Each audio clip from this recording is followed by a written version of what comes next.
अच्छा, पिछली क्लास में हम लोग डिस्कस किए थे इलेक्ट्रिक पोटेंशियल के बारे में। हम तुमको फॉर्मूला क्या बताए थे, याद करो। फॉर्मूला था हम लोगों का V इक्वल कैपिटल के स्मॉल क्यू बाई आर। हल्का फुल्का रिवाइज करा देते हैं पहले।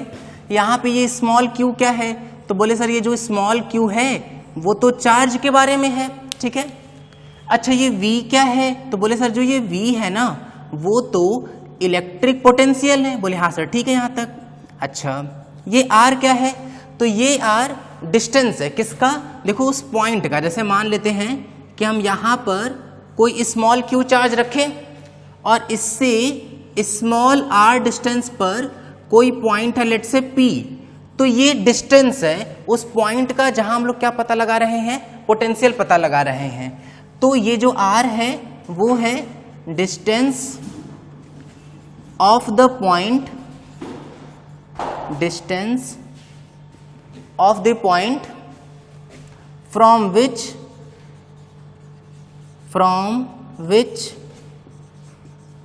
we are finding electric potential।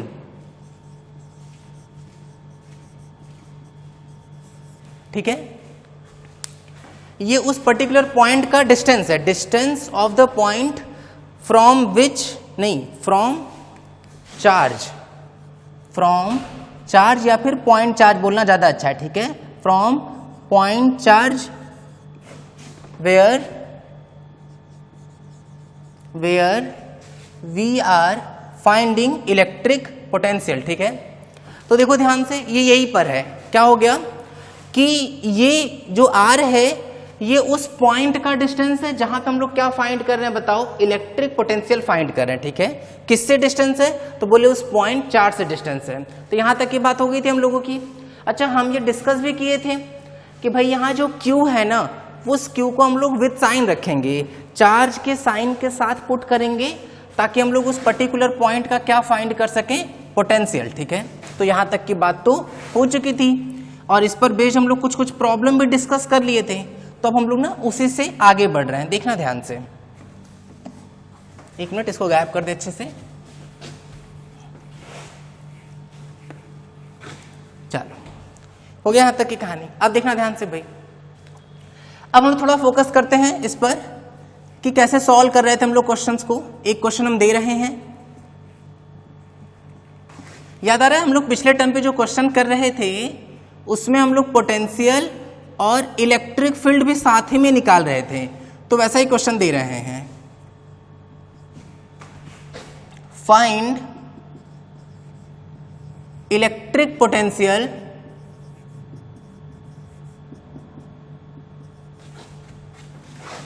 Eight point capital P। Capital P पर हम लोगों को क्या फाइंड करना है, इलेक्ट्रिक पोटेंशियल फाइंड करना है। कॉर्नर्स पर चार्जेस गिवन है, उन चार्जेस को हम लिख दे रहे हैं। यहां पर है -Q चार्ज, -Q और -Q, ठीक है। अच्छा, ये पॉइंट P कहां है, तो ये है, ये सेंटर पे। और ये खुद क्या है, तो ये ना स्क्वायर है, square of side small a, ठीक।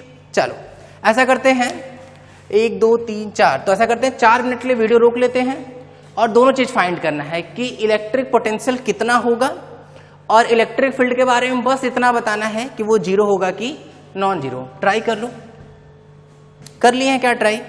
अब ट्राई करने के बाद सुनना ध्यान से भाई, सिंपल सा कहानी है भाई। शुरू करते हैं वैसे ही, सॉल्यूशन पे आते हैं। ये क्या बोला गया कि ये एक स्क्वायर है जिसका साइड मतलब लेंथ कितना दिया हुआ है, a दिया हुआ है। तो ये तो डायगोनल हुआ कि नहीं, अगर ये वैल्यू है a, ये भी है a, तो ये जो होगा ये वाला a√2 हो जाएगा कि नहीं, साइड √2 होगा। बोले हाँ सर ठीक है, तो a√2 के करेस्पॉन्डिंग चलेंगे, देखना ध्यान से। अच्छा, ये पूरा अगर a√2 हुआ तो ये कितना होगा, तो बोले सर ये जो होगा वो तो a√2/2 हो जाएगा। a√2/2, 2 को लिख सकते हैं √2, तो एक √2 कैंसिल। तो जो ये वैल्यू है वो कितना आ जाएगा, ये आ जाएगा a/√2। ठीक है यहाँ तक, चलो देखते हैं भाई। अगर हम लोग पोटेंशियल एट पॉइंट P लिखना शुरू करें, पहले इसकी वजह से लिखते हैं, चार्ज को विद साइन पुट करते हैं, ये तो हम लोग डिस्कस कर लिए थे पहले ही। तो यहाँ पे क्या आ जाएगा, माइनस के क्यू अपॉन डिस्टेंस कितना a अपॉन √2। अच्छा, इससे कितना डिस्टेंस, बोले भाई a बाई √2, इस वाले से भी a बाई √2 और इससे भी a बाई √2, और सब minus Q minus Q minus Q है। तो ऐसे ऐसे टोटल 4 चार्जेस हैं, तो मल्टीप्लाई बाय 4 कर लिए, तो यहां से कितना आ जाएगा, -4 √2 ऊपर, तो 4√2 के क्यू अपॉन ए आ जाएगा। यहां तक की बात समझ में आ रही है? तो ये हम लोग क्या फाइंड कर लिए, ये हम लोग फाइंड कर लिए हैं पोटेंशियल एट पॉइंट P। यहां तक बात समझ में आ रही है? चलो अब थोड़ा और आगे बढ़ते हैं भाई, ध्यान देना। ये हम लोगों को इस पॉइंट का पोटेंशियल तो मिल गया है, इस पर्टिकुलर पॉइंट P का पोटेंशियल। अब हम लोग डिस्कस करते हैं किसके बारे में, इलेक्ट्रिक फील्ड के बारे में। याद करना ध्यान से, हम लोग डिस्कस किए थे कि भाई इलेक्ट्रिक फील्ड कैसी क्वांटिटी है, एक वेक्टर क्वांटिटी है, और अगर वेक्टर क्वांटिटी होगा तो उसमें जितना इंपॉर्टेंट मैग्नीट्यूड है उतना ही इंपॉर्टेंट डायरेक्शन भी होगा। तो मैग्नीट्यूड और डायरेक्शन पे साथ में फोकस करेंगे, ठीक है? देखो अच्छे से भाई, इसकी वजह से अगर हम देखें तो इस पॉइंट पे जो इलेक्ट्रिक फील्ड होगा वो इधर की तरफ आएगा कि नहीं, टुवर्ड्स द नेगेटिव चार्ज। ये भी नेगेटिव है तो इस पॉइंट पे इलेक्ट्रिक फील्ड इधर की तरफ आएगा, और दोनों का मैग्नीट्यूड सेम होगा, क्योंकि इलेक्ट्रिक फील्ड का फॉर्मूला होता था के क्यू अपॉन आर स्क्वायर, और आर का काम तो a बाई √2 कर रहा है, इस पूरे का होल स्क्वायर कर देंगे। तो यहां से जो वैल्यू आ रही है वो, अगर हम केवल मैग्नीट्यूड की बात कर रहे हैं अभी, तो वो कितना आ जाएगा, 2kq अपॉन a स्क्वायर आया कि नहीं, ठीक है? तो इसकी वजह से किधर इलेक्ट्रिक फील्ड, इधर ऐसे, इसकी वजह से इधर, इस वाले की वजह से, तो ये कैंसिल, क्योंकि मैग्नीट्यूड में सेम होगा, डायरेक्शन अपोजिट होगा। इसकी वजह से इधर, और इस वाले की वजह से इधर, तो ये वाला भी जो पोर्शन होगा वो क्या हो जाएगा, कैंसिल हो जाएगा। तो भाई ये पूरा का पूरा पोर्शन जो है वो क्या हो गया, कैंसिल। तो इसका मतलब कि यहाँ पर जो नेट इलेक्ट्रिक फील्ड होगा, नेट इलेक्ट्रिक फील्ड, उसकी वैल्यू कितनी आ जाएगी बताओ, 0 आ जाएगी, ठीक है? और डायरेक्शन उसका तो, क्योंकि 0 वेक्टर हो गया ना, अरे जिसका मैग्नीट्यूड 0 होता है उसका तो कोई डायरेक्शन डिफाइंड नहीं होता है, तो 0 वेक्टर हो जाएगा तो उसका कोई डायरेक्शन डिफाइंड नहीं होगा, ठीक है? तो ये इस तरीके की कहानी हो गई है, बस नोट कर लो इसको अच्छे से।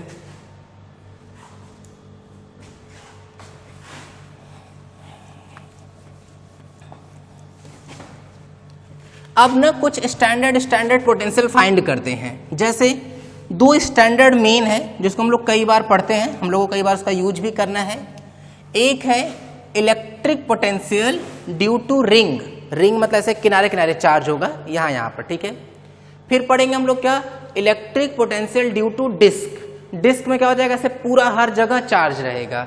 तो दोनों पढ़ना, हम लोग उस पर बात करते हैं। अब जैसे एक चीज सोचो ध्यान से, तो भाई अगर हम लोग इलेक्ट्रिक पोटेंशियल पे फोकस करें, इलेक्ट्रिक पोटेंशियल पे, तो उसमें हम लोग क्या सीखें, उसमें हम लोग ये सीखे कि भाई चार्ज के डिपेंडेंसी पर है। याद करो, डिस्क और रिंग के लिए हम लोग रोटेशनल मोशन में बात किए थे इसी तरह से, ठीक है?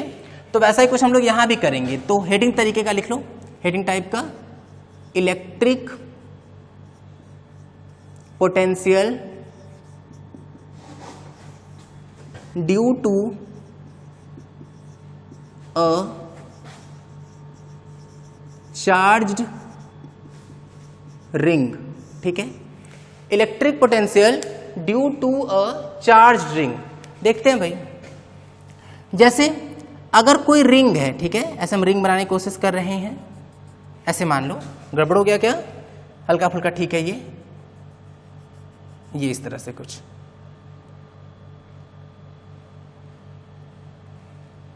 देखना ये क्या है भाई, हम लोग का रिंग हो गया ये 1 मिनट बस, ठीक है? ये रिंग, इस रिंग की क्या है ना, जो पेरीफेरी है, पेरीमीटर जिसको बोल रहे हैं, इस पेरीमीटर पे चार्ज फैला हुआ है, प्लस या माइनस मान लेते हैं, तो लेट्स से इसको भी हम लोग प्लस मान लेते हैं, ठीक है? प्लस प्लस प्लस लिखे हैं क्योंकि वैसे भी प्लस माइनस से केवल क्या चेंज होगा, बोले मैग्नीट्यूड में आगे प्लस है तो प्लस आएगा, अगर माइनस चार्ज है तो क्या आ जाएगा, माइनस आ जाएगा, ठीक है? तो मान लेते हैं प्लस क्यू चार्ज टोटल फैला हुआ है। ये कौन सा चार्ज है, ये टोटल चार्ज के बारे में, ठीक है? Total charge. अच्छा, ये कैपिटल आर कहाँ है, कैपिटल आर ये रहा, कैपिटल आर ले आते हैं भाई, ये रहा, ठीक है? तो तो कैपिटल आर क्या है, तो जो ये कैपिटल आर है ना वो है रेडियस, ठीक है। तो क्यू क्या हो गया, टोटल चार्ज, और कैपिटल आर क्या हो गया है, रेडियस, ठीक। अच्छा, अब क्या है ना कि इसके सेंटर से कुछ पर्टिकुलर डिस्टेंस पर कितना पोटेंशियल होगा यही पूछा जा रहा है, electric potential due to a charge ring, ठीक है। तो चार्ज रिंग के सेंटर से पास होने वाले एक्सिस के किसी भी पॉइंट पर कितना पोटेंशियल होगा ये हम लोग को फाइंड करना है, ठीक है। तो ऐसा करो, पहले 5 मिनट के लिए वीडियो रोक लो और इस क्वेश्चन को ट्राई करो। ये जो डिस्टेंस है देखो समझ में आ रहा है कि नहीं, जो एक्सिस है वो कहां से पास होगा, सेंटर से, ऐसे देखो, ऐसे निकल के ऐसे, ये तो ये 3D में ना, मान लो यहाँ वो पॉइंट आ गया यहाँ पे, तो इस पॉइंट का ना सेंटर से डिस्टेंस मान लो लेट से d मान लेते हैं, ठीक है। तो d डिस्टेंस पर अगर कोई पॉइंट है P, तो उस पॉइंट P पर कितना पोटेंशियल होगा ये फाइंड करना है। हम ना एक हिंट दे देते हैं, तब ट्राई करना शुरू करना। देखो हिंट क्या है, हिंट है ना कि इसको हम लोग साइड से देखते हैं। अगर साइड से देखोगे तो वो विजुलाइज करना भी आसान हो जाएगा और सॉल्व करना भी आसान हो जाएगा। देखो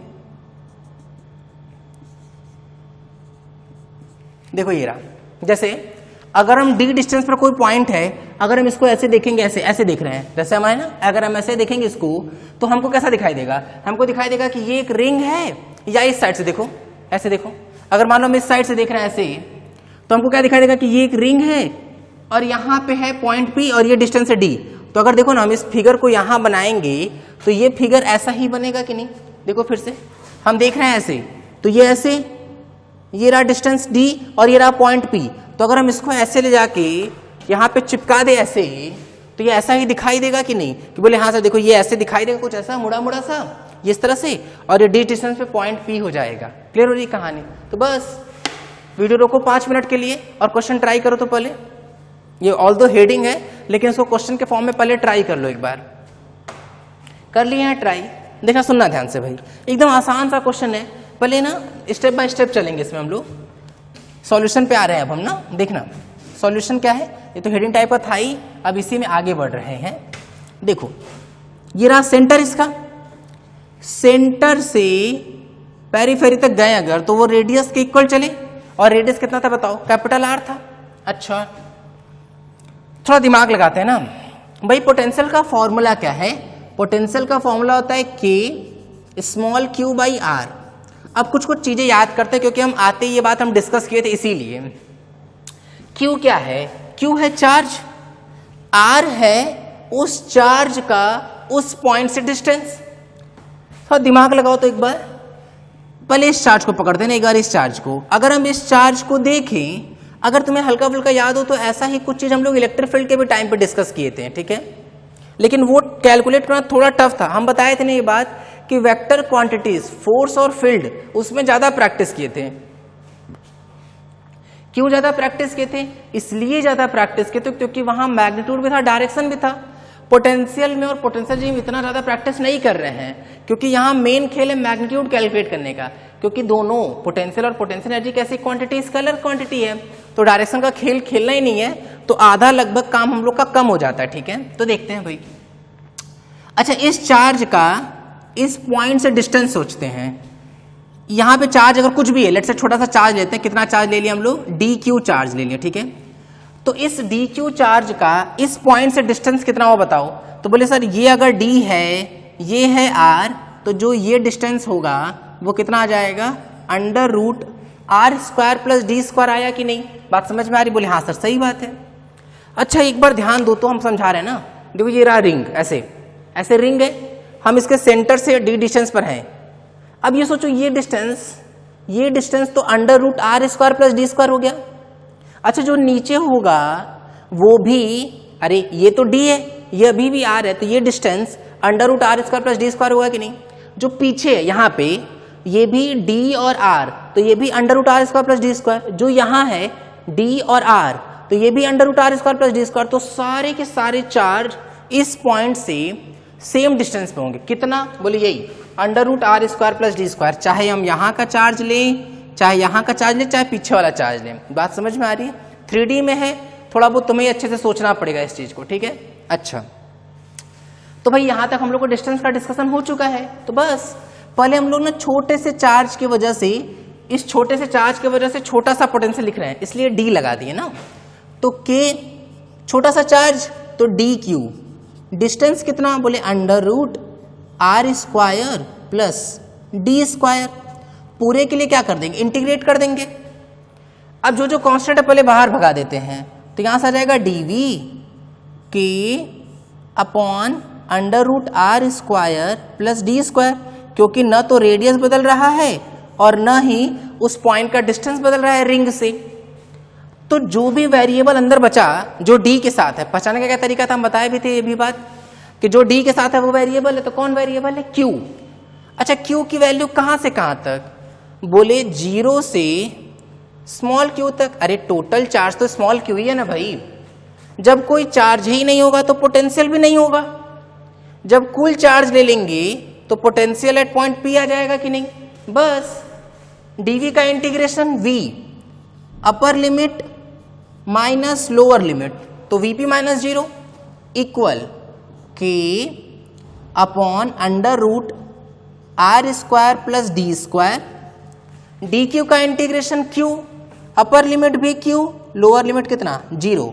तो पोटेंशियल एट पॉइंट पी आया कितना, बोले sir potential at point P जो है वो आ गया K Q upon under root R square plus D square. यहां तक की बात समझ में आ रही है। ये हो गया, नोट कर लो। ये किसकी वजह से हो गया, ये हो गया रिंग की वजह से उसके सेंटर से पास होने वाले किसी पॉइंट पर पोटेंशियल। नोट करो तुम। अब आगे बढ़ रहे हैं भाई। देखो अभी हम लोग क्या कर रहे थे, कैलकुलेट। अभी हम लोग potential due to a ring calculate कर रहे थे, ठीक है। अब थोड़ा सा आगे बढ़ रहे हैं। अब हम लोग कैलकुलेट करते हैं पोटेंशियल ड्यू टू डिस्क। देखो सुनो ध्यान से भाई। देखो यहाँ पे इसको तुम थोड़ा बहुत रिलेट करते चलो, क्योंकि यही सबसे अच्छा तरीका है। जैसे याद हम बताए थे ये बात कि भाई जैसे हम लोग 12th में भी चार्ज लेके चल रहे हैं, वैसे हम लोग 11th में मास लेके चलते थे। तो वैसे ही कहानी चलेगी, ठीक है। तो अब हम लोग क्या करेंगे, electric potential due to a charged disc find करेंगे, ठीक है। डिस्क की वजह से कैलकुलेट करते हैं, देखते हैं भाई। कहानी वैसी ही है, क्या है कि अब हमारे पास सिमिलैरिटी रखने के लिए ना हम यहाँ पे भी जो रेडियस है वो कैपिटल आर ले रहे हैं, ठीक है। कैपिटल आर, ये रेडियस कैपिटल आर, ठीक है।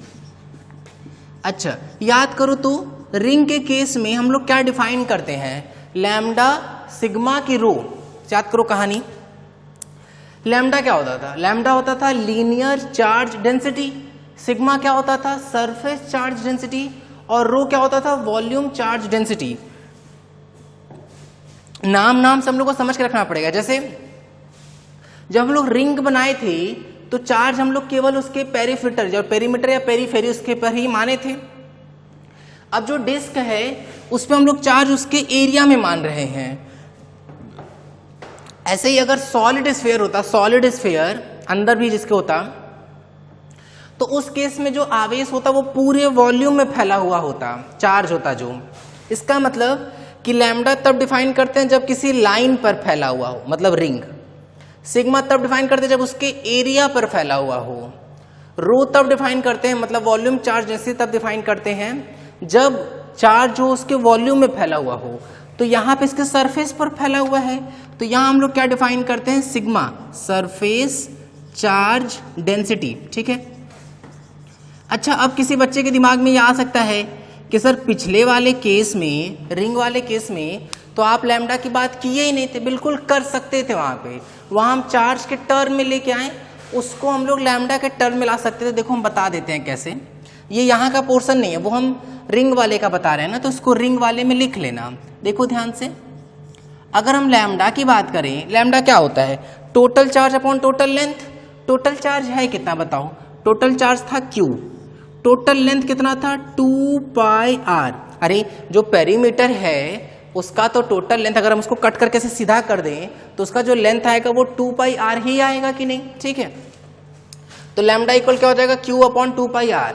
तो वहां हम लोग का जो भी रिजल्ट आया था क्या था, देखो हम ऐसे लिख रहे हैं, Vp equals to KQ upon under root r square plus d square, यही था शायद। तो बताओ यहाँ से Q हम लोग क्या लिख सकते हैं बताओ, तो Q हम लोग लिख सकते हैं Q equals to lambda into 2πr। तो यहाँ से जो Vp आएगा वो आ जाएगा K times lambda into 2πr upon under root r square plus D square. ये कहानी समझ में आ रही कि नहीं? तो ये हम लोग का क्या आ गया, ये हम लोग का आ गया potential at point P। Clear हो रही है कहानी? बोले सर ठीक है। तो देखो ये जो था ये चार्ज के टर्म में हम लिखे थे वहां पे। अगर मान लेते हैं किसी क्वेश्चन में लैम्डा बोला गया होता तो ये लैम्डा के टर्म में है। यहां तक कहानी समझ में आ रही है? तो चाहो तो ये पोर्शन वो रिंग वाले में इसको ऐड कर लेना। ठीक, अब हम लोग वापस अपने डिस्क वाले केस पर चल रहे हैं। ठीक है, तो इसको रिंग के लिए नोट कर लेते हैं। तो हटा रहे हैं भाई। अब देखना, अब हम लोग बात करते हैं किसकी बताओ, डिस्क के करेस्पॉन्डिंग चल रहे हैं। तो डिस्क के केस में हम लोग क्या डिफाइन करते हैं, सिग्मा। क्यों? क्योंकि जो आवेश जो चार्ज है वो पूरा किस पे फैला, उसके सरफेस पर फैला हुआ है। ठीक है, अब थोड़ा और आगे बढ़ते हैं। ठीक है, ध्यान देना भाई, सिग्मा के लिए क्या फॉर्मूला लिखेंगे, total charge. Let's say total charge हम लोग अगेन मान लेते हैं, कितना मान रहे हैं, वही स्मॉल क्यू ताकि सिमिलैरिटी रहे, अपॉन टोटल एरिया। अब अगर ये डिस्क है तो इसका एरिया हम लोग क्या लिख रहे होंगे, इसका हम लोग एरिया लिखेंगे पाई आर स्क्वायर। यहां तक की बात समझ में आ रही है? तो ये आ गया कौन सा, सिग्मा आ गया Q upon pi R square. ठीक है, चलो यहाँ पे क्या करना है, यहाँ पे भी वही चीज करना है कि इसके सेंटर से पास होने वाली जो एक्सिस है उससे लेट से डी डिस्टेंस पर अगर कोई पॉइंट है P, तो अगेन उस पॉइंट P पर पोटेंशियल कितना होगा। अब क्वेश्चन दिमाग में आ सकता है कि क्या सर जैसे पिछले वाले में किए थे वैसे इसको भी स्टार्ट कर सकते। बोले हाँ, इसको भी वैसे ही करेंगे। कैसे कि भाई ऐसे मुंडी रख लेंगे, मुंडी रखने के बाद ऐसे देखेंगे ये लाइन यहाँ रहा पॉइंट P, तो इसको ले जाके यहाँ चिपका के बना देंगे। ठीक है, तो अगर हम लोग इसको ले जाके यहाँ चिपका के बनाएं तो देखो कैसा बनेगा। अरे ये गड़बड़ बन रहा है क्या, एक मिनट, बार बार गड़बड़ हो रहा है क्या, फिर से करते हैं।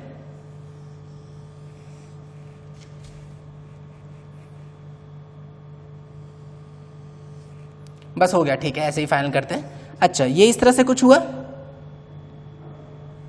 ठीक है, अब देखो, तो हम लोग इसके सेंटर से पर्टिकुलर डिस्टेंस d पर गए और यहाँ पे कोई पॉइंट P मार्क कर लिए। ठीक है, पॉइंट P, और ये डिस्टेंस ये जो है कितना हो जाएगा, रेडियस कैपिटल R के इक्वल हो जाएगा। ठीक है, तो यहाँ पे हम लोगों को पॉइंट P पता है, ये इस पॉइंट P पर इस डिस्क की वजह से कितना पोटेंशियल होगा ये पता लगाना है। चलो फिर से ऐसा करो, 5 मिनट के लिए वीडियो रोको पहले, और वीडियो रोक के ट्राई कर लो अच्छे से।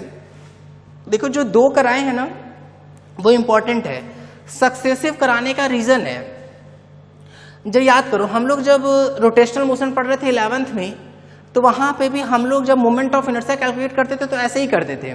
जैसे कि अगर रिंग का पता है तो उसका रिजल्ट यूज करते ताकि डिस्क का हम लोग निकाल पाए। सिमिलर तरीके से हॉलो स्फेयर का पता करते थे और सॉलिड स्फेयर का पता लगाते थे हॉलो स्फेयर की मदद से। वही काम यहाँ पे भी करना है। ये हम हिंट दे रहे हैं कि डिस्क का अगर पता लगाना है तो रिंग वाले रिजल्ट का यूज करो, दिमाग लगाओ और पहले ट्राई कर लो अच्छे से 5 मिनट के लिए। कर लिया ट्राई क्या? अब सुनना देखना ध्यान से। भाई करे कैसे? रिंग के फॉर्म में करना, ये तो समझ में आ गया, कैसे वो भी सोच लो। जैसे अगर तुझसे बोले कि हमारे पास ये रहा डिस्क, ऐसे डिस्क है मान लो, तो इस डिस्क को हम छोटे से बड़े होते हुए कई सारे रिंग से बना सकते हैं कि नहीं? मतलब डिस्क बनाना बड़ा सा, मान लो पास बहुत ढेर सारा रिंग है जिसका रेडियस थोड़ा बढ़ता जा रहा है। तो अगर हम सारा रिंग ऐसे ऐसे रखते जाएं, ऐसे मान लो बोर्ड है हमारे पास चिपकाने का, तो हम छोटा वाला रिंग चिपकाएं, फिर बड़ा वाला रिंग, फिर बड़ा वाला रिंग, फिर बड़ा वाला रिंग, ऐसे चिपकाते जाएं, तो वो सब मिलके फाइनली एक बड़ा सा डिस्क बना लेंगे कि नहीं?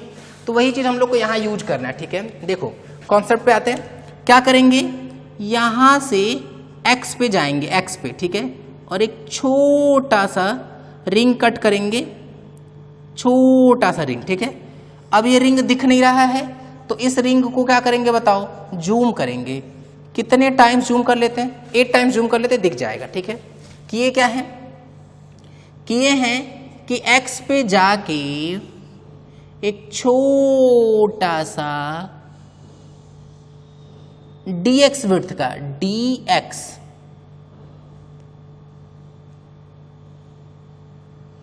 dx विड्थ, देखो हम ये विड्थ बना रहे हैं, design design design design design design design design design design design design design design design design design design design, ठीक है, ऐसा डिजाइन हो गया।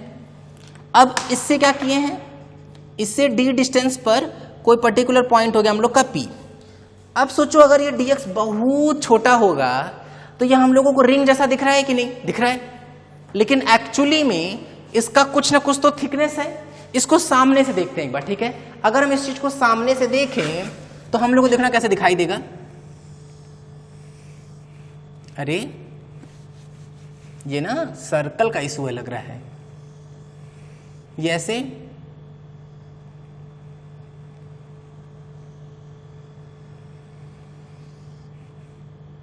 अरे ओहो,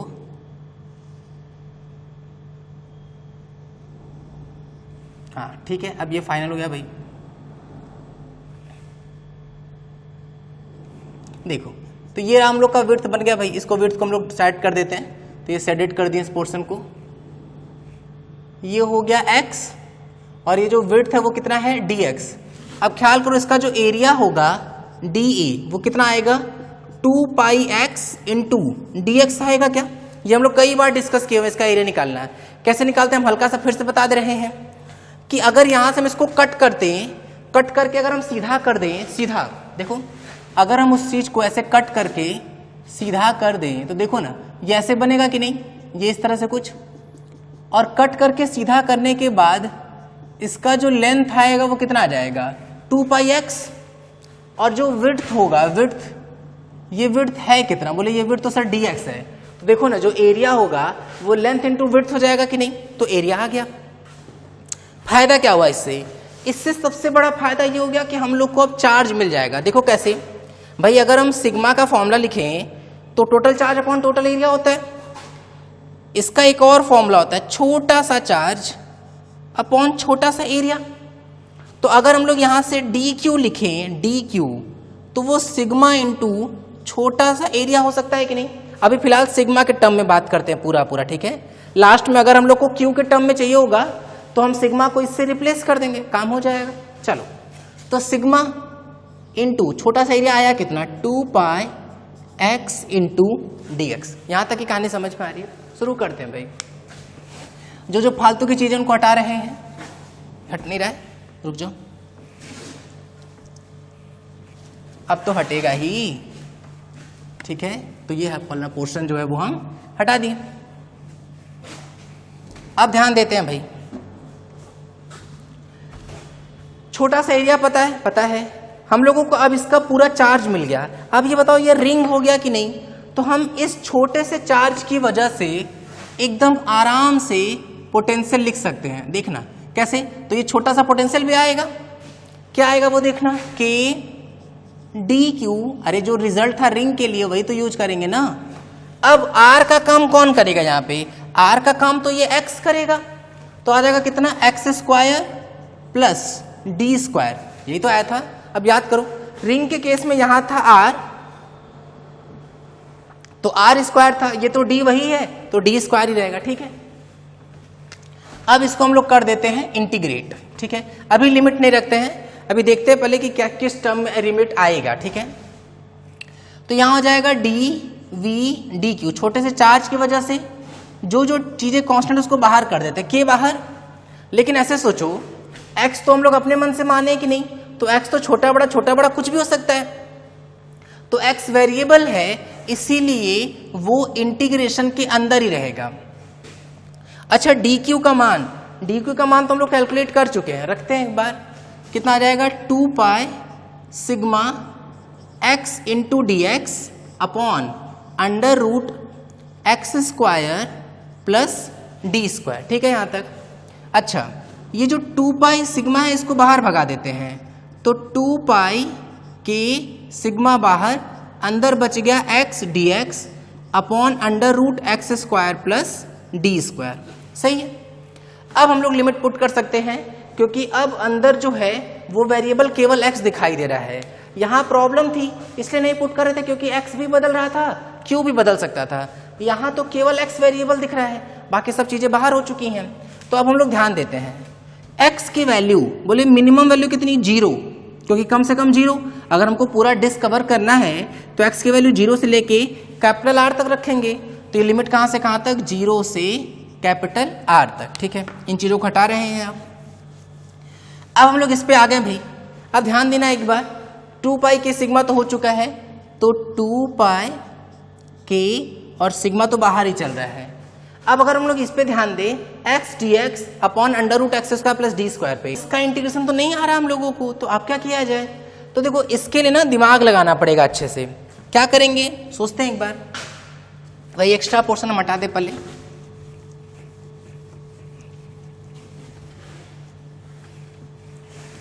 देखो बायो वाले एकदम ध्यान से देख लो। अगर ऐसा देखो, तुमको ना बहुत ज्यादा जगह तो नहीं, लेकिन फिजिक्स के सिलेबस में कम से कम 4 से 5 जगह मिलेगा। तो एकदम ध्यान से देखो इस चीज को, कि अगर ऊपर वेरिएबल की 1 पावर मिल जाए, नीचे वेरिएबल की 2 पावर मिले, रूट लगा रहे और कुछ प्लस में भी रहे, तो करने का क्या तरीका है कि जो ये नीचे वाला होता है ना, उसको मानना पड़ेगा। ठीक है, एकदम अच्छे से देख लें। इसलिए बायो वालों की बात कर रहे हैं क्योंकि मैथ वालों को तो उनके मैथ्स में भी मिलेगा। ठीक है, वो तो अलग बात है कि आए या नहीं आए, लेकिन मिलने वाला है मैथ वालों को तो मैथ में भी मिल जाएगा, लेकिन बायो वालों को केवल फिजिक्स में मिलेगा। इसलिए वो लोग इसको ध्यान से देख लें। हम लोग मान रहे हैं, क्या मान रहे हैं, समथिंग, इसको लेट से टी मान लेते हैं। टी स्क्वायर मान रहे हैं, किसको, x square plus D square को। इससे फायदा क्या हो जाएगा कि जो रूट वाला पोर्शन है वो भी गायब हो गया। अरे देखो ना, जब स्क्वायर इधर आके रूट बनाएगा, इसका मतलब हम भी इस पूरे को टी मान लिए कि नहीं, तो रूट इधर आके क्या बना लिया, स्क्वायर। इसको डिफ्रेंशिएट कर दो, differentiate with respect to small T. ठीक है, स्मॉल टी के रेस्पेक्ट में डिफ्रेंशिएट कर रहे हैं, स्मॉल टी नहीं, एक्स के रेस्पेक्ट में। ठीक है, तो क्या लिखेंगे इसको, 2t। अरे पावर आगे एक पावर कम, किसके रेस्पेक्ट में कर रहे हैं, x के रेस्पेक्ट में। तो क्या जाएगा, dt by D x. X square का डिफ्रेंसिएशन कितना आ जाएगा, 2x, और डी स्क्वायर तो कांस्टेंट था, इसलिए उसका कितना हो जाएगा, 0। यहां से ये जो dt है 2 से 2 उड़ गया, सही है क्या। तो dt जो है या t dt जो है वो कितना आ गया, x dx आ गया कि नहीं। देखो, अरे t dt रहा, dx इधर भगा दिया, 2 उड़ा दिया। अब देखना ध्यान से, जो ये वाला पोर्शन है x dx वो क्या बन गया, t dt। ठीक है, अपॉन जो ये नीचे वाला पोर्शन था under root X square plus D square, वो पूरा पूरा t बन गया कि नहीं। ये t से t उड़ा देंगे, तो यहां बचा क्या, देखो यहां लिखेंगे अगर 2 पाई सिग्मा इंटू के इंटीग्रेशन ऑफ डी टी। यहां तक आने समझ में आ रही है। अच्छा, थोड़ा सा आगे बढ़ते हैं। डी टी का इंटीग्रेशन क्या आएगा, t आएगा, तो रख देते हैं वापस, कितना आ जाएगा, 2 pi K sigma. D T का इंटीग्रेशन t को वापस गायब कर दो, क्योंकि जो t है वो बेसिकली है क्या, under root X square plus D square ही है, तो रख दिए। तो क्या आ जाएगा, under root X square plus D square. अब लिमिट देखो, लिमिट आ जाएगा कहां से कहां तक, 0 से कैपिटल R तक। अब तुम्हारे दिमाग में एक बात का क्वेश्चन आ सकता है पहले, कि सर आप यहां जब t लिख रहे थे या यहां लिख रहे थे तो लिमिट क्यों नहीं लिख रहे थे। देखो इसलिए नहीं लिख रहे हैं ना, क्योंकि यहाँ जो ये लिमिट लिखे हैं, ये लिमिट वो किसके करेस्पॉन्डिंग है, x के करेस्पॉन्डिंग। तो ये तुम्हें बहुत अच्छे से ख्याल रखना है कि t जब लिख रहे हैं तो या तो ऐसा करो कि लिमिट पूरा चेंज करो, या तो जब तक t रहे तब तक लिमिट नहीं लिख रहे हैं। इसलिए देखो जब t वापस हटा दिए, जो था वही ला दिए, तो हम लिमिट को वापस सही कर दिए, जो था वही लिमिट रख दिए। ठीक है, ऐसे हो जाएगा। अब अपर लिमिट r की वैल्यू रखेंगे, तो यहां से देखना, तो ये जब पोटेंशियल इंटीग्रेट कर देंगे तो बड़ा वाला पोटेंशियल आ जाएगा, तो v की वैल्यू आ रही है, पोटेंशियल एट पॉइंट p कितना, बोले 2 pi K sigma upper limit under root r square plus D square minus 0 रख देंगे अगर वहां पे, तो डी स्क्वायर, रूट से बाहर आके केवल क्या बचेगा बताओ, d बच जाएगा। तो ये हम लोगों को क्या मिल गया, ये हम लोगों को मिल गया पोटेंशियल एट पॉइंट P। और वो पॉइंट P कितने डिस्टेंस पर है, बोले वो पॉइंट P जो है वो d डिस्टेंस पर है, और रेडियस कितना है, तो जो रेडियस है वो है कैपिटल R। यहां तक की बात समझ में आ रही है, बोले सर ठीक है। तो ये हम लोग का हो गया रिजल्ट। तो इसको हम लोग अच्छे से नोट कर लेते हैं। अच्छा, k की वैल्यू कितनी होती है? k की वैल्यू याद करो 1/4 एप्सिलॉन नॉट।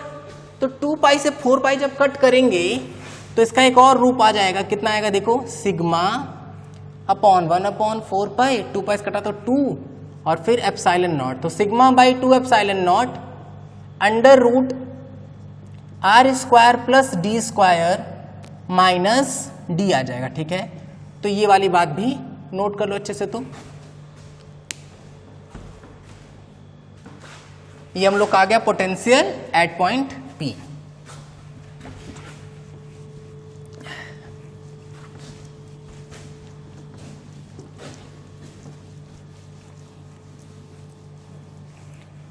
अब एक और चीज नोट पॉइंट पे लिख लेते हैं।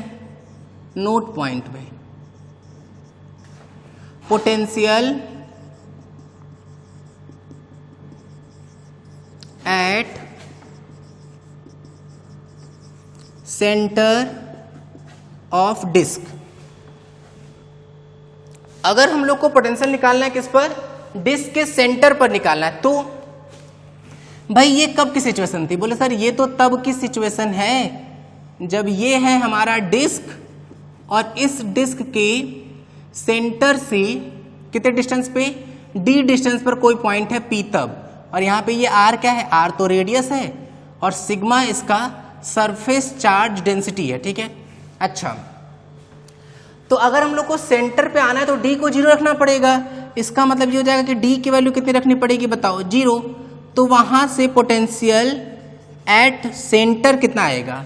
तो बोले d की वैल्यू 0 रख लेते हैं। तो ये 0 गायब, ये d 0 गायब, तो रूट से r बाहर आएगा तो केवल r स्क्वायर बाहर आएगा तो केवल r बचेगा। तो sigma into r upon 2 epsilon not हो जाएगा। तो ये आ जाएगा पोटेंशियल एट सेंटर। यहां तक की बात क्लियर है? नोट कर लो इसको अच्छे से। अब देखो इस पर बेस्ड ना एक क्वेश्चन पूछा जाता है, वो एक सेटअप बहुत फेमस है। आगे जाके जब तुम कॉलेज में जाओगे ना तो वहां ये सेटअप मिलेगा हेल्महोल्ट्ज गैल्वेनोमीटर के नाम से। तो उस पर बेस्ड एक क्वेश्चन है, उसको कर लेते हैं हम लोग। देखना, हेल्महोल्ट्ज गैल्वेनोमीटर उस टाइप का सेटअप है ये। वैसे मेनली तो वो बनता है किसके लिए? मैग्नेट के लिए।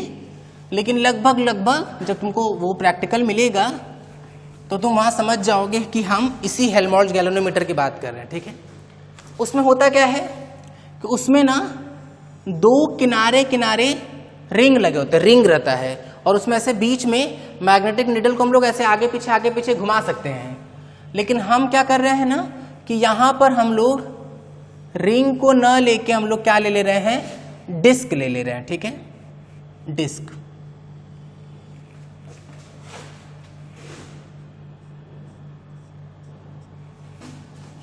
छोटा हो गया क्या ये?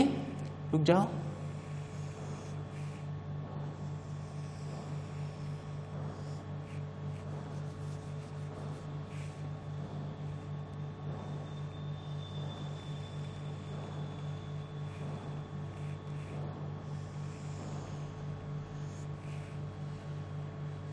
ये कुछ इस तरीके से है। ठीक है, ये दोनों डिस्क हैं। डिस्क जो रेडियस है इन दोनों का, रेडियस वो है कैपिटल R और जो सरफेस चार्ज डेंसिटी है वो अभी भी सिग्मा ही है। ठीक है, तो सरफेस चार्ज डेंसिटी हो गया सिग्मा। यहां पे हम लोग ले लेते हैं कुछ चीजों को स्टैंडर्ड। रुक जाओ,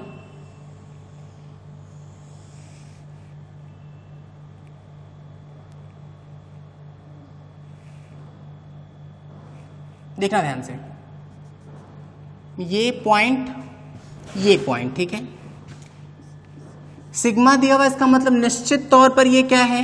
डिस्क है। ठीक, कर क्या रहे हैं ना, इनके सेंटर्स का लेट से नामकरण कर लेते हैं। सेंटर्स का नामकरण हो गया भाई, एक के सेंटर का नाम हो गया A, दूसरे के सेंटर का नाम हो गया B। ठीक है, अब कहानी चालू करते हैं। इफ कौन था? If a point charge Q0 moved from point A to point B, then find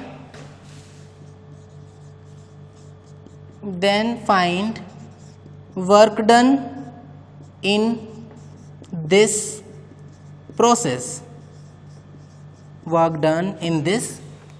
ठीक है। ये क्वेश्चन है भाई, इंपॉर्टेंट मार्क कर लो क्वेश्चन को, तो इंपॉर्टेंट क्वेश्चन भाई। हम समझा दे रहे हैं क्वेश्चन को। क्या बोल रहे हैं कि जो ये डिस्क है ना, इसके सेंटर पर कोई चार्ज रखा है क्यू नॉट, उसको ए से लेके बी पर जा रहे हैं। अब याद करते हैं कहानी पहले। तुम्हारे दिमाग में क्वेश्चन आ सकता है कि सर कैसे लेके जा रहे हैं, कैसे का मतलब ऐसे ऐसे ऐसे ऐसे ऐसे या ऐसे। तो याद करो, अगर हम लेके जा रहे हैं तो हम किसके अगेंस्ट काम कर रहे होंगे? हम अगेंस्ट काम कर रहे होंगे इलेक्ट्रोस्टैटिक्स फोर्स के, अगर कुछ और नहीं है तब। और इलेक्ट्रोस्टैटिक्स फोर्स कैसा है बताओ? एक कंजर्वेटिव फोर्स है कि नहीं? तो कंजर्वेटिव फोर्सेज जो होते हैं वो तो पाथ पर डिपेंड नहीं करते हैं, सिर्फ किस पर डिपेंड करते हैं? इनिशियल पॉइंट पर और फाइनल पॉइंट पर, वो तो पता है। तो इस बात पे कोई डिपेंडेंसी नहीं है कि कैसे लेके जा रहे हैं, ठीक है। लेके जा रहे हैं ये फर्क पड़ रहा है, कहां से कहां जा रहे हैं ये पता है हम लोगों को। हम लोगों से पूछा जा रहा है कि भाई वर्क डन होगा कितना, ठीक है। तो इलेक्ट्रोस्टैटिक्स के अपोज में काम करना हम लोगों को। तो ट्रिक क्या है, तरीका क्या है? तरीका ये कि तुम ऐसे सोचो भाई, दो चीजें हैं। एक तो कौन है? एक है हमारा एक्सटर्नल फोर्स जो हम खींच के ला रहे हैं, और एक है इलेक्ट्रोस्टैटिक्स जो या तो अपोज कर रहा होगा या सपोर्ट कर रहा होगा, डिपेंड कर रहा है क्या चीजें चल रही है वहां पे। तो वर्क एनर्जी थ्योरम याद करते हैं, क्या था? Work done by all equals to delta के।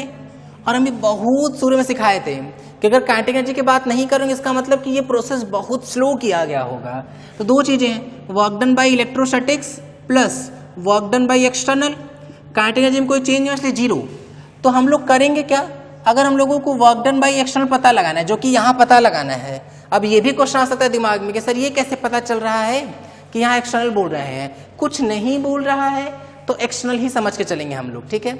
तो क्वेश्चन कुछ और बोल ही नहीं रहे हैं। तो वर्क डन बाई एक्सटर्नल क्या आ जाएगा बताओ? Minus of work done by electrostatics. और जो ये इलेक्ट्रोस्टैटिक्स है वो खुद माइनस ऑफ डेल्टा यू के बराबर होता था कंजर्वेटिव फोर्सेस से। तो माइनस डेल्टा यू एक और माइनस आ जाएगा, तो ये फाइनली क्या आएगा बताओ? चेंज इन पोटेंशियल एनर्जी आएगा कि नहीं? तो अगर हम लोगों को यहाँ वर्क डन कैलकुलेट करना है तो हम बस ये पता लगा लेंगे कि पोटेंशियल एनर्जी में कितना चेंज हो रहा है, और वही क्या हो जाएगा हमारा वर्क डन, ठीक है। तो ठीक है, अब ऐसा करते हैं 5 मिनट के लिए वीडियो रोकते हैं, और पहले वीडियो रोक के अच्छे से ट्राई कर लो कि इसका आंसर कितना आ रहा है, उसके बाद आगे बढ़ेंगे, ठीक है। कर लो ट्राई, पहले कर लिए क्या ट्राई? देखना, सुनना ध्यान से। अब दिमाग में क्वेश्चन ये आ सकता है कि सर आप अभी पोटेंशियल पढ़ा रहे थे, अगेन वापस हम लोग पोटेंशियल एनर्जी पर क्यों जा रहे हैं? इसलिए जा रहे हैं ना क्योंकि अब जो हम लोग पोटेंशियल से सीखे हैं, क्योंकि देखो हम यहाँ डिस्क बनाए हैं, सिग्मा लिखे हैं, तो कुछ कुछ तुम्हारे दिमाग में आना चाहिए कि जरूर है। ओहो, यहाँ डिस्टेंस नहीं दिए थे क्या? इस डिस्टेंस को ना लेट से हम लोग आर ही मान लेते हैं। ये डिस्टेंस है कैपिटल आर, छूट गया था भाई, ये कैपिटल आर रहेगा ये डिस्टेंस। तो अब तुम्हारे दिमाग में आना, जो क्या बात कर रहे थे हम लोग, क्या बात कर रहे थे बताओ? हाँ देखो कि भाई यहाँ पे, अरे याद ही नहीं आ रहा है।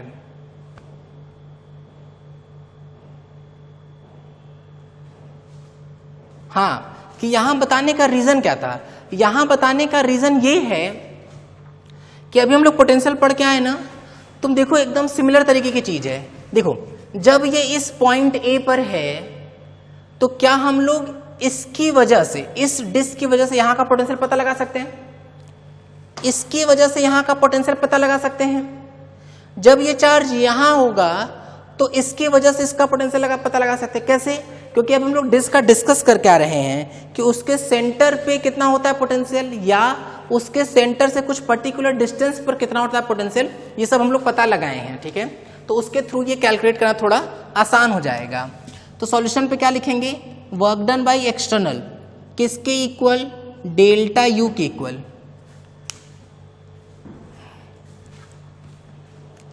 अच्छा, और ये जो डेल्टा यू है इसको हम लोग क्या लिख सकते हैं, इसको हम लोग लिख सकते हैं Q not into delta we. ये तो बहुत शुरू में जब लोग पिछले लेक्चर में लोग पोटेंशियल स्टार्ट किए थे तो वहाँ पे हम लोग इसी को डिस्कस किए थे कि भाई पोटेंशियल एनर्जी और पोटेंशियल में क्या रिलेशन था, ठीक है। और अगले टर्न पे यहाँ से हम बता भी दे रहे हैं, अगले टर्न पे हम लोग क्या डिस्कस करेंगे कि भाई इलेक्ट्रिक फील्ड और इलेक्ट्रिक पोटेंशियल में क्या रिलेशन होता है और पार्शियल डिफरेंशिएशन के बारे में बात करेंगे, ठीक है। अच्छा, अब यहाँ से ना थोड़ी कहानी आसान है। कैसे भाई, क्यू नॉट की कहानी तो पता ही है। अब यहाँ किसी भी चीज का चेंज क्या होता है, फाइनल माइनस इनिशियल। तो फाइनल कौन सा पॉइंट है, बी पॉइंट है, तो क्या लिख लेंगे, potential at point B minus potential at point A, बस। और ये लिखने के बाद हम लोग का क्या आ जाएगा, वर्क डन। चलो शुरू करते हैं, ध्यान देते हैं भाई। इसके पहले ना हम लोग वी बी और वी ए को ना अलग अलग कैलकुलेट कर लेते हैं। देखते हैं, अगर हम लोग वी बी की बात करते हैं, वी बी तो ये इस डिस्क के सेंटर का ही पॉइंट है। तो क्या आया था, याद करते हैं एक बार, आया था formula sigma R upon 2 epsilon naught, यही था।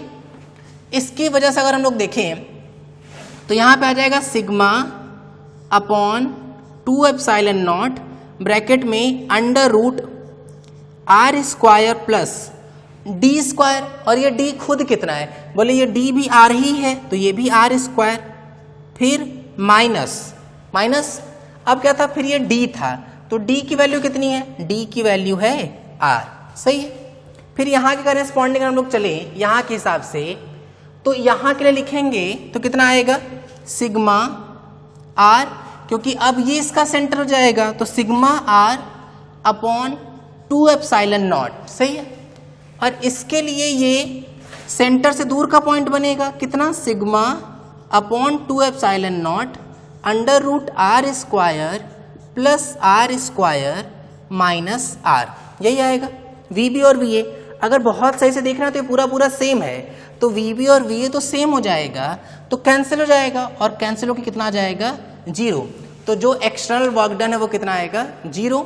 और इलेक्ट्रोस्टैटिक्स भी तब कितना आ जाएगा, 0, क्योंकि दोनों में तो बस माइनस का ही डिफरेंस था ना। तो जो यहाँ वर्क डन आएगा वो कितना आ जाएगा, 0, ठीक है, ठीक है। अच्छा, अब दिमाग में क्वेश्चन ये आ सकता है कि सर ये चीज जो है ये अलग कब आएगा। देखो हम बता देते हैं, हल्का फुल्का समझाने की कोशिश कर रहे हैं। ये अलग तब आएगा जब दोनों का सिग्मा डिफरेंट हो। जैसे हिंट के तौर पर हम समझाते हैं, इसका सिग्मा हम लोग सिग्मा 1 मान लेते हैं और इस वाले का जो सिग्मा है उसको लेट से सिग्मा 2 मान लेते हैं, ठीक है। दोनों का रेडियस सेम है, रेडियस अभी भी सेम है, बस सिग्मा 1 सिग्मा 2 हो गया है। अब ध्यान देना एक बार, अगर हम इस वी बी के लिए चलेंगे तो यहाँ पे क्या आएगा भाई, इसके लिए तो ये सेंटर का पॉइंट हो गया तो यहाँ क्या आ जाएगा, सिग्मा 2, ठीक। इस वाले के लिए दूर का पॉइंट हो जाएगा तो यहाँ आ जाएगा कितना, सिग्मा 1, सही यहाँ तक। अच्छा, जब हम लोग वी ए लिखेंगे तो अब ये बनेगा इसका सेंटर वाला पॉइंट, तो यहाँ आ जाएगा सिग्मा 1, ठीक है। और इसके लिए दूर का पॉइंट बनेगा तो यहाँ आ जाएगा कितना, सिग्मा 2। ये कहानी समझ में आ रही कि नहीं। अब अगर बहुत बेहतर तरीके से देख पा रहे हैं तो यहाँ वी बी और वी ए जो है वो डिफरेंट है, देख लो। यहाँ वी ए और वी बी जो है वो डिफरेंट है। यहाँ से कुछ टर्म तो कट जाएंगे लेकिन जो आंसर होगा वो निश्चित तौर पर क्या होगा, अलग आएगा। वो हम दिखा भी देते हैं अगर चाहो तो। देखो, देखना सुनना ध्यान से, इसको ना सिग्मा 1 और सिग्मा 2 वाला जो है ना उसको एक और क्वेश्चन बना लेना, क्वेश्चन 2 करके इसको भी सॉल्व कर लेंगे। मतलब एक और क्वेश्चन लिखना, बाकी सब क्वेश्चन सेम लिखना, वहां पे सिग्मा 1 वहां सिग्मा 2 लिख लेना और उसका सॉल्यूशन लिख लेना। मतलब 2 क्वेश्चन यहां से हो जाएंगे, ठीक है। क्या आएगा आंसर, देखते हैं एक बार। आंसर हो जाएगा क्यू नॉट तो बाहर है ही बेचारा। देखते हैं वी बी की वैल्यू, ये रहा वी बी, कितना लिखेंगे, sigma 2 R upon 2 epsilon naught, sigma 2 ये हो गया। अरे अच्छा, अब फिर ये अब मल्टीप्लाई कर लेते हैं, plus R square 2 R square, एक आर बाहर तो आर रूट 2, तो यहां से आ जाएगा sigma 1 R root 2 upon 2 epsilon naught minus sigma 1 into R upon 2 epsilon naught, ठीक है। यहां तक ये क्या हो गया, ये पूरा वी बी हो गया माइनस। अब हम लोग वी ए लिखेंगे, माइनस का मल्टीप्लाई करके क्या आ जाएगा, sigma 1 R upon 2 epsilon naught, ठीक है। फिर माइनस का मल्टीप्लाई हो जाएगा तो minus sigma 2 r√2 upon 2 epsilon naught. Minus पहले से ही है, एक ये वाला माइनस मल्टीप्लाई करेंगे तो प्लस हो जाएगा, plus sigma 2 into R upon 2 epsilon naught. यहां तक की कहानी समझ में आ रही है?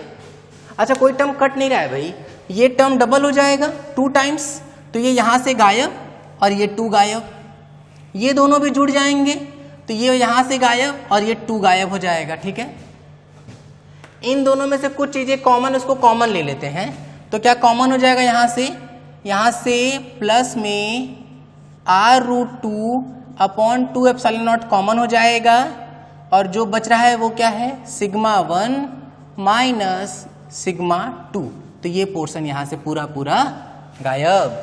मतलब फाइनली जो आंसर आएगा वो कितना आ जाएगा, Q0 सिग्मा 2, अरे सिग्मा 2 है भाई, ये sigma 2 r by epsilon naught minus sigma 1 r by epsilon not plus r√2 upon 2 epsilon not, और फिर आ जाएगा यहाँ पे क्या, सिग्मा 1 माइनस सिग्मा 2। क्लियर हो रही है कहानी?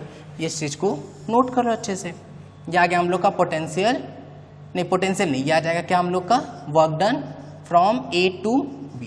बस ये इस तरीके से नोट कर लो यहाँ तक। बस करते हैं भाई।